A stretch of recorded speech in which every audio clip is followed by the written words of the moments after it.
चतुर्थ बौद्ध संगीत पर। अब इसका टाइम देख लिया जाए, समय देख लिया जाए। फर्स्ट सेंचुरी एडी यानी प्रथम शताब्दी ईस्वी में हुआ।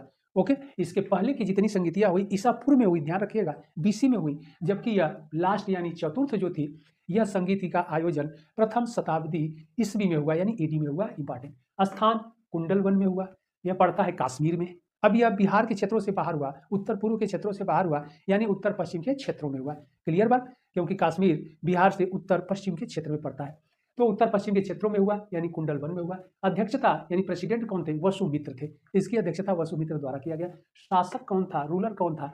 कनिष्क था, कुषाण शासक कनिष्क, बहुत इंपॉर्टेंट है। और कनिष्क भी बौद्ध धर्म का अनुयायी हुआ। और यहाँ पर सबसे इंपॉर्टेंट बात है कि इस संगीत में बौद्ध धर्म दो शाखाओं में विधिवत विभाजित हो गया, यानी डिवाइड हो गया। ओके, दो शाखाओं में विभाजित हो गया। नंबर 1 है हीनयान और नंबर 2 है महायान। और हीनयान क्या है? अपरिवर्तनवादी, अपरिवर्तनवादी,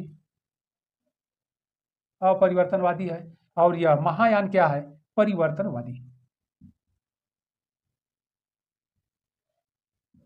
परिवर्तनवादी है। तो यह बहुत इंपॉर्टेंट है। यही फोर्थ यानी चतुर्थ संगीत में जो विभाजन हुआ, यह विभाजन फिर बना रह गया, फिर कभी नहीं मिल पाया और बौद्ध धर्म फिर विभाजित होते हुए आगे बढ़ा। ओके, और यही महायान शाखा आगे चल करके वज्रयान शाखा में विभाजित हो गया, जिसमें आगे हम लोग देखेंगे कर्मकांड इत्यादि तंत्र मंत्र सब आ गए, सारी विद्याओं का समावेश हो गया। ओके, और फिर आगे चल करके सहजयान ब्रांच आएगा 10 सेंचुरी ईस्वी में, यानी 10वीं शताब्दी ईस्वी सन में आएगा सहजयान शाखा। तो अब यहाँ पर एग्जाम में प्रश्न पूछा जाता है तो उस पर डिस्कशन हम लोग कर ले कि हीनयान महायान क्या था। तो हीनयान अपरिवर्तनवादी यानी महात्मा गौतम बुद्ध के द्वारा बनाए गए नियम, दिए गए उपदेश और बौद्ध धर्म से संबंधित जो सिद्धांत थे उसे यथावत उसी रूप में बनाए रखने के पक्षधर थे, यानी कोई परिवर्तन उसमें न किया जाए। लेकिन महायान जो ब्रांच था, शाखा, ये परिवर्तनवादी था, यह लोग उसमें परिवर्तन करने के पक्ष में थे और परिवर्तन किए भी। ओके, ध्यान रखना है कि चतुर्थ बौद्ध संगीति जो कश्मीर के क्षेत्रों में हुई, यहाँ पर भाषा का भी अलग प्रयोग किया गया, यहाँ पर कुछ ग्रंथों का भी संकलन किया गया, उसको भी हम लोग देखेंगे।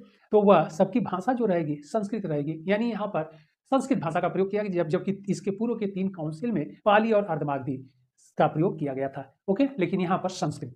और यहाँ पर कुछ इंपॉर्टेंट चीजें हैं, उसको हम लोग देख लेते हैं। तो हीनयान शाखा में अब महात्मा गौतम बुद्ध अनिश्वरवादी थे, उनके हम लोग डॉक्ट्रिन में सिद्धांत में पढ़े, ईश्वर में विश्वास नहीं करते थे, मूर्ति पूजा में विश्वास नहीं करते थे। तो यह लोग भगवान यानी गौतम बुद्ध को ईश्वर के रूप में नहीं मान करके पूजा किए, ईश्वरीय स्वरूप प्रदान नहीं किए, ऐसे समझ लीजिए। और जो बौद्ध धर्म के बनाए गए नियम थे उसी पर चले, और यह लोग शाकाहारी भोजन पर विशेष बल दिए। और महात्मा गौतम बुद्ध जो स्त्रियों के संघ में प्रवेश के तो प्रारंभिक रूप से सपोर्टर नहीं थे, समर्थक नहीं थे, लेकिन आनंद के कहने पर प्रजापति मतलब मौसी को, प्रजापति गौतमी को और फिर आम्रपाली